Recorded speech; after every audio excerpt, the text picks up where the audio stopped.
There, this is Sharina Mayani, your coach and mentor of the Money Flow Masterclass series. I'm so excited for you that you are joining these classes. The next class coming up is amazing. Make sure you take lots of notes. And not only that, make sure you apply the information you learn and enjoy it. Your host will be joining you, Diane Byron, and really giving you the most amazing experience. So see you later. Hi, and welcome back to the Money Flow Masterclass 2019. I'm your host, Diane Byron, and on behalf of our founder, Sharina Mayani, we brought together over 30 experts who are going to be giving you strategies, tips, and tools to help you manage your mindset, master your energy, and master your commitment and all of those things around money so that you can create an epic life and business. And today I am so super excited because we're going to talk about something we don't normally talk about in the world, and it so needs to be brought to the attention of business owners like us because it's so connected, and because it's hidden, it becomes a block that we don't even know is there. We're going to be talking about sex and money and the connection there. And I'm super excited to bring to you Dr. Patty Britton, who is a clinical sexologist. She's a pioneer of sex coaching and the founder of Sex Coaching University. Welcome, Patty. Thank you so much for sharing time with me today. Thank you so much. And it's interesting because I do so many summits and I talk about sexual wellness, sexual healing, overcoming this. And I love making that connection between the power of money and the power of sex and all of the issues that surround both of them. They're kind of both a taboo: death, sex, and money, the triumvirate of where we don't want to talk about. And there's so much shame, there's so much fear, there's so little sense of, I got this. And so thank you for inviting me. I'm really excited to talk to you about this. So let's talk about why sex and money are connected and where the energy is related. Well, I'm really glad that you talked about that word energy first, because energy is everything. And the more that I teach through either my online university at sexcoachu.com or my professional trainings, or even when as a student, I'm a lifelong learner like many people are, as we're learning about how cellular biology works, for example, or how the planetary systems work, or the interlinking of astronomy and astrology, for example, because there are some realities that connect them. What I find is that energy runs everything, and it goes back to Einstein and many others who really made that linkage. So there's something so important about it, interesting, de-shaming us, eliminating and erasing these barriers that I think we put up for ourselves, especially around our empowerment and our entitlement to money and to pleasure. And they connect so deeply within the core of the self. And I rarely get to talk about that linkage. So I'm really feeling blessed myself to be able to share how I view that and what some of those components might be. Does that make sense so far? Absolutely. I'd love to hear more. So the way that I frame it is that there are connections that have to do with the 5 parts of the self. And the reason that I'm calling it that is because as a clinical sexologist, a long time ago, like over 25 years ago, I earned my PhD in human sexuality. And I had been trained in sex therapy, and I was a sexuality educator, and I was really studying life coaching and personal coaching from the guru of coaching. That was Thomas Leonard in New York City way back when.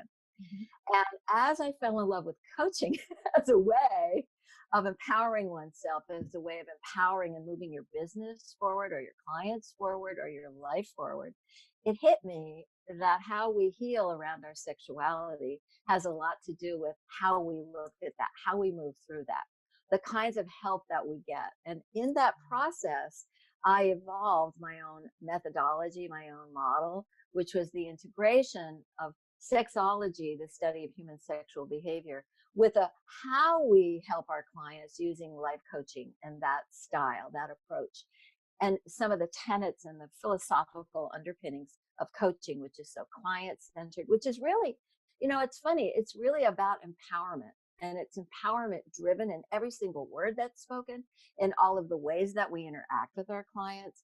And it's about empowering you. It's not about empowering us as the provider. And there's something so beautiful about that that allows for a collaborative relationship, not a hierarchical model. And so the coach becomes kind of, your ally at your side. And when it comes to sexuality, there is so much fear, guilt, and shame that surrounds our even having a conversation about sex or sexuality. And I can deconstruct how all that works. But what happened for me is that as I was looking at, well, how do I want to work with my clients now that I'm integrating coaching with sexology as a board certified clinical sexologist trained to be able to help people with their sexual problems, whatever they might be, all kinds of problems and all kinds of people. It occurred to me that I had to look at, well, what are the parts of the sexual self that get in the way or that enhance or facilitate flow? Isn't that interesting? That was my word I used. And I think 1993 is when I created this. And what came through me, flow again, what flowed through me in my own being, because I was integrating my personhood with my professional knowledge, is that everything really needs to be in flow in order for us to experience joy, satisfaction, fulfillment, and pleasure. Now, pleasure is also a kind of dirty word in our society at large, okay? It's one of the P words. And the reason is, oh God, I didn't know I'd be going here. But the reason is that in the United States in particular, we're still a very puritanical judging society. And when it comes to sex and or money, we're really judging around that. And there are hierarchies, certainly around money in our culture at large. There's the haves and the have-nots. There's the 1%. We have all these categories where we lock people in boxes. And the same thing happens around sexual expression, particularly around sexual orientation, whether you identify as gay or lesbian or pansexual or trans, whatever it is that may be the label that you identify as. There's a movement to break down and break away from what we call the binary: male, female, black, white, girl, boy, straight, not straight. I hate that word straight when we're talking about heterosexuals, because it has so many restricting connotations. So limitlessness is how we get to flow. And how we get to flow is by looking at these 5, I'm using my fingers, these 5 components or aspects of the sexual self that I think really relate to the self in general, to the core of self, of our humanity. And that when we remove, first we identify what's stopping or blocking us in each of these 5 realms, we'll call them. What happens is we can then begin to get the boulders out of the road. I living in Southern California as I do, we've had a lot of very tragic weather situations, whether it was fires that massively destroyed land, beautiful land and homes and people's lives, and then the ensuing rains that came this winter. And one of the metaphors to me around how we free ourselves and how we get to our goals is to look at what happened here in Southern California, where I'm located, and the passageways, the roads that went over the canyons were impassable for months because of the boulders that fell down, the mudslides. Well, that's life metaphorically sometimes, isn't it? Especially when we think about money and flow. And I want to get to where I want to be. I love the word dream in how I want to manifest my life financially and sexually, because it really begins from how we think. So ask me any questions you want so far, and then I'm happy to dive into the model. I would love to hear about the model, because I want to make sure that we are serving the audience and giving them a tangible step or procedure or some kind of strategy where they can look at where they might be blocked, and maybe a strategy or two of how to at least start unblocking. I know it doesn't go like that. Okay. So the model consists of 5 parts, we'll call them. And that's the mental part, the emotional part, the physical part, the energetic part, and the spiritual part. And it kind of breaks down this way. What are you thinking? What are you feeling? What are you doing or not doing? This is particularly critical around money. What energy moves through you, from you, or to you? And how can you connect with the universal flow? I have a very deep spiritual conviction and therefore connection. And I also know in the work that I do around the sexual self that the spirit part of self is not just spirituality. Certainly there are pathways for enhancing our spiritual connection, whether they're with the divine or goddess teachings or tantra, which many of you have heard about, I'm sure. But also there's an essential flame inside. That's our spirit. And I think, and I see, particularly with women, that when it comes to sex and money, often that flame is just a teeny weeny burning ember. And the coaching that's needed, or the self-talk, sometimes it's really a matter of changing what you're telling yourself. There's such power in how we talk to ourselves and what we say, what we don't say. So just coming back to those 5 parts of the self, when it comes to money as it relates to our sexual stories as well, because it is a story. I love to use that concept, that we each have a sexual story. We also have a money story. Mm-hmm. And when we tell our story, often it's poor me, woe is me, oh, I had this happen, and because of that, I'm a victim. Maybe I'm a thriver. I like to move from victim, doing the work you need to do to heal and overcome that, to survivor, but then I want you to become a thriver. Right. I don't believe survivor is enough. And I don't believe anyone should stay stuck in victimhood, because that's not about our empowerment. So when we look at things that really align us around our sexuality and our money story, some of the concepts or words that come up are things like our empowerment, or our power, our sheer power. Don't you agree? Yes, absolutely. I mean, we're so powerful, particularly as women. And when we connect with that around our sexuality or around our money, we're unstoppable. And you're the unstoppable, aren't you the unstoppable heart coach? Yep, that's my own business, and then I work with Sharina, so we bring the unstoppable into. Yeah, I really love that. And then some of the unstoppable in both. Some of the other things that I observe as a sexologist and a sex coach that really, I think this is one of the core pieces. It's not just cleaning out the emotional baggage, because I'm going to say to every single person watching us and listening today, you need to do the work. You need to do the clearing, the cleaning, the exorcising the demons of what it is, that baggage that's emotionally heavy for you, and let it go. Got to let it go, because it's going to keep coming back if you don't address it.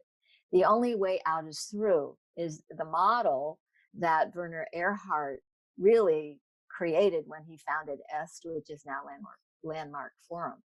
And it's true, if we don't feel our feelings, they're going to be ghosts that keep hijacking us. So it's really important to understand, going back to the 5 parts of the model, understand, what are you telling yourself? What are your beliefs? What's your BS? What's your belief system? And then the other BS. What's your BS about all that? Right. Especially about money. I mean, we could do 5 hours talking about your BS around money and how to really start myth busting all of the negative, not self-serving messages that we carry. And by the way, we carry them in our body as well as in our mind and our emotional self. So some of the other things that I think are so related to the money sex connection have a lot to do with a feeling of I'm worthy, entitlement. It's so powerful and so deep. And I see it so often with clients. I see it with males as well, but I tend to see it much more with females, that, they're not entitled to a lasting, loving relationship that has hot sex in it. Or they're not entitled to ask for what they want in bed so that they can experience the full capacity of their orgasm. Or they're not entitled to kissing, because I don't know if you know, but in long-term relationships, often what happens, I'm talking about sexual relationships, not money relationships, is that it starts hot and kissing and fondling and caressing and what we think of as the foreplay actions that lead to sexual connecting, penetrative sex, sexual intercourse, which is really only a small part of sex. If we look at statistics, one of my colleagues many years ago did a study, and only 3% of the time spent in a sexual act was in penetrative or sexual intercourse. So that takes a lot of the burden off it and allows more of the kind of ramping up to the pleasure highway. I do live in LA, so I use a lot of highway metaphors. And so there's something so important about the foreplay aspects and warming up and feeling entitled to time being spent. I can't even tell you, I mean, I could calculate if I had to, how many times I've heard from women who struggle with orgasm, or men who struggle with erectile control, getting or sustaining an erection, that they don't feel entitled to taking time. There's a sense of rushing, getting there. I got to be instantly ready, because that's the world we live in today, isn't it? Where it's, instant everything, and then I'm done. That's not how sex works. And I believe that's not how our relationship with money works. Mm-hmm. So we need to feel worthy. We need to feel entitled and empowered. I also see, and I see it all the time, there's such an interesting connection with, it's sort of related to worthiness and entitlement, and it's related to a lack mentality. And I'm sure you talk about this a lot with other experts who are here in this particular program, because it really does begin with our mental set, our mindset. Our anticipated outcome is how we're going to get there. If you don't have a vision, if you haven't done the work of visioning or goal setting, I prefer visioning myself, because I work in various modalities around visioning, and I train my students in that. I think it's so important that you know where you're going, so you know if you get there. Otherwise, you may end up where you don't want to be. Mm-hmm. And the mind has so much power over what it is you're going to be manifesting. So this concept of coming out of lack consciousness, or a mentality of lack, of not enough, of never enough, what you tell yourself, I'm so full of cliches today, I don't know why, but they're real, they're apt, they work, they fit. And one of them is what you tell yourself is true. So, our subconscious listens to what we speak to ourselves, to our conscious mind, and goes, oh, she said lack. She wants lack again. Oh, here's another example of that. Here's another experience or manifestation of lack. So we need to shift from expecting lack to expecting abundance. Mm-hmm. There is more than enough to go around when it comes to pleasure and love and money. There really is. It's limitless flow. And we need to be able to tap into that by coming from an abundance mindset and expectation. And then there's so much around the energy of money. I think people don't really understand the energy of sex and the energy of money. And that flow, that it's within us, it's from us to the outer world, and it's to us from the outer world. And we have to be an open container for that to occur. Does that make sense? Yes. Yes. And when it comes to ecstatic sex, I mean, if we did study Tantra and some of the more ecstatic ancient practices that have a spiritual focus, for example, a lot of what the teachings are about are the flow of energy. Mm. And what money is about, money is symbolic transfer of energy. That's what it is. That's all it is. And so, I'm a student of prosperity consciousness and of money manifestation. I've been a student of it for many, many years. It fascinates me. I think it's a mystical part of life.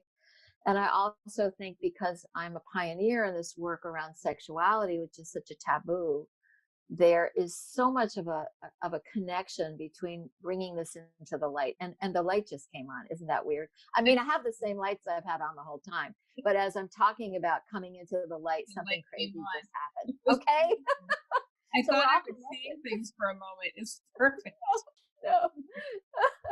No, I love it. And I love what you did, Patty, is you connected clearing any blocks you might have sexually or money wise. They're going to connect with each other. And that's exactly one of the tenets, one of the three foundations of Sharina's work is actually clearing. Like, because you can't build on like kind of old limiting BS beliefs. Like you get to clear You those can't. beliefs and then start building. So I'm like, she said clearing, like this is such an aligned conversation. And it is definitely in flow with Sharina's work and the work that we're creating together.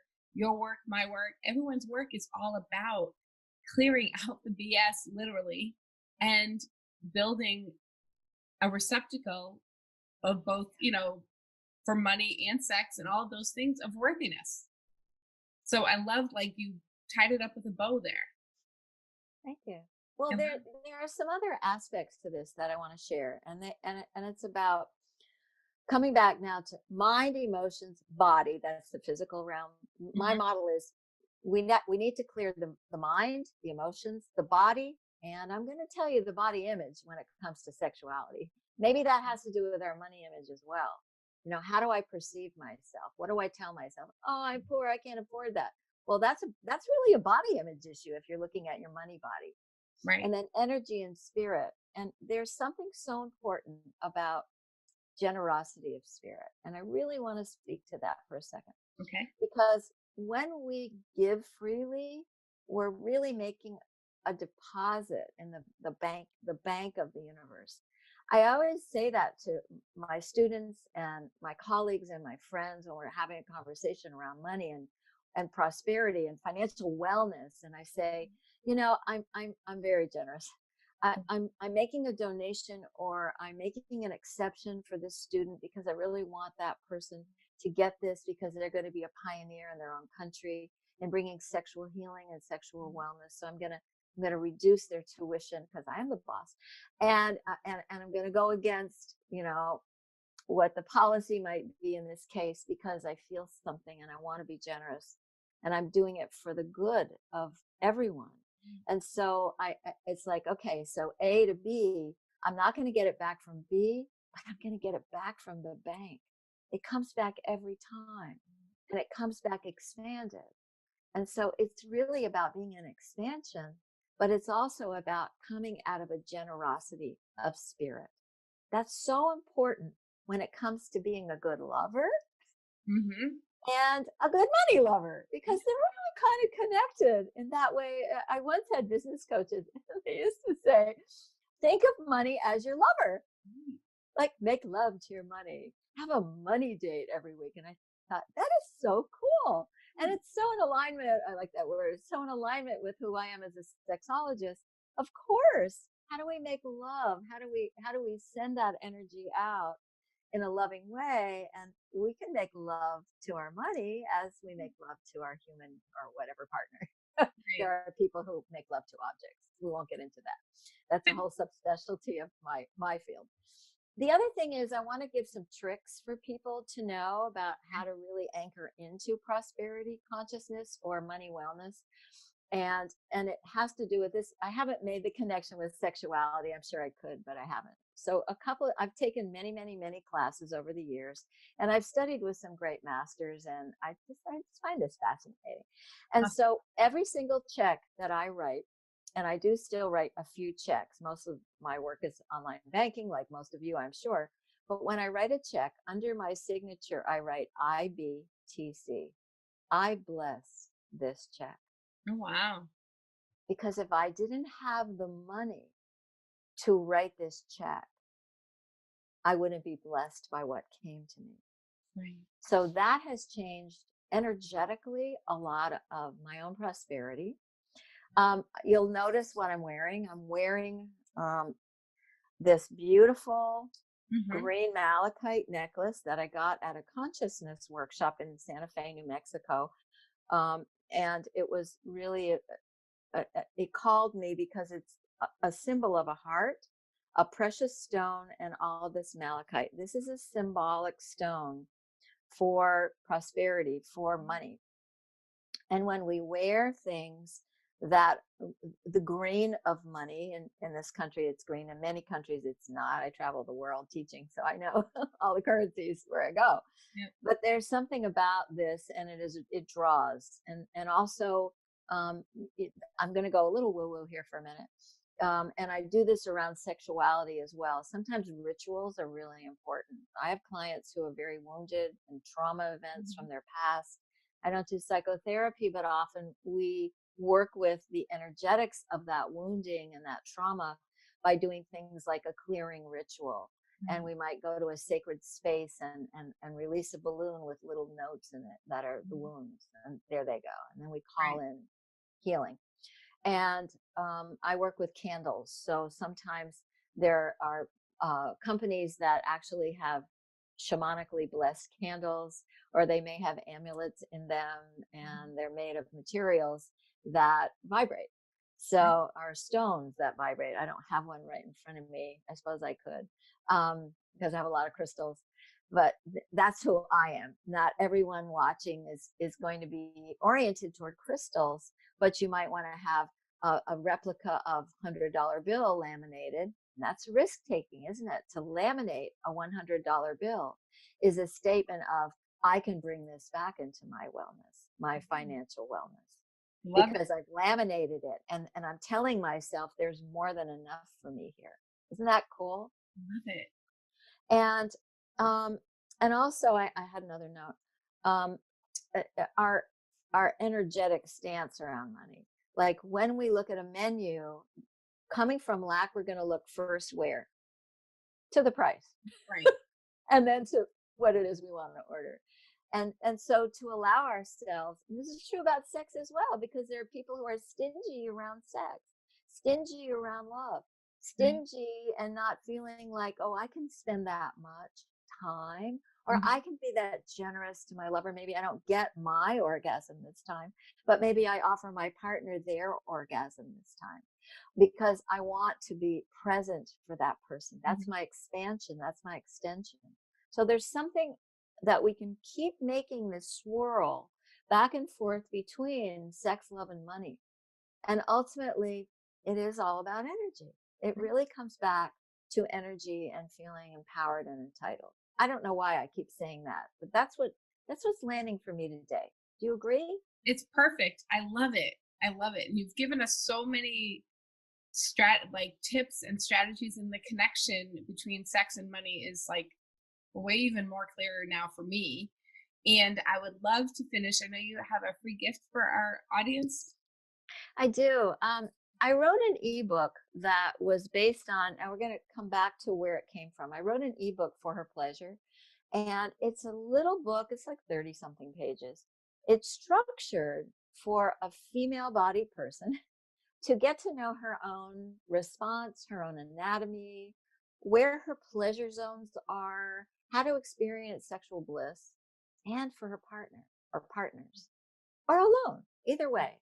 And so it came out of working on a DVD series that I made a long time ago, where we looked at the ancient teachings from the Kama Sutra and modernized them for today's world. And it was such a pleasure to be able to put that together in a 3.5 hour or even longer DVD program with live couples. And part of the process was looking at women need to be pleasured first, especially when we're talking about a heterosexual couple situation, because women really are limitless. And so is the capacity for pleasure. And so is the capacity for love. And so is the capacity for financial abundance. I want you all to know that. So I love it. And you'll be able to download that. We'll put the link in the email. Patty, thank you for bringing us to a place where we don't very often get to go, and to really make the connection that it's, number one, okay to have a conversation about sex without everybody being embarrassed and turning all red and all those kinds of things.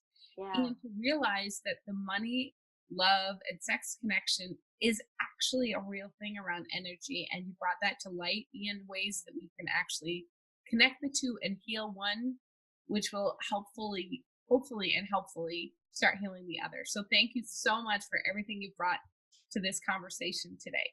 Thank you. It really was fun to talk to you, and it feels like an honor to be able to share this wisdom. And so thank you for having me. We appreciate that. And to all of you watching, let us know, send a reply to the email. Let us know what you thought about what Patty shared with you today, because we get to own this for ourselves as women, and we get to know what the connection is. Would love to hear what your response was. And be back tomorrow in your email inbox with 2 more master classes so that you can learn and receive the information that we're giving you to manage your time, manage and master your energy so that you can create an epic life and business that is totally in money flow. I will see you tomorrow, and I can't wait to see what you have to say. Thank you. Wasn't that amazing? If I were you, I would go right away and take action into what I learned from this class that you just took today in the Money Flow Masterclass series. Because here's the thing, action and miracles happen when you start moving with it, right? So I'll see you for the next class. See you for the next class. See you for the next class. See you for the next class.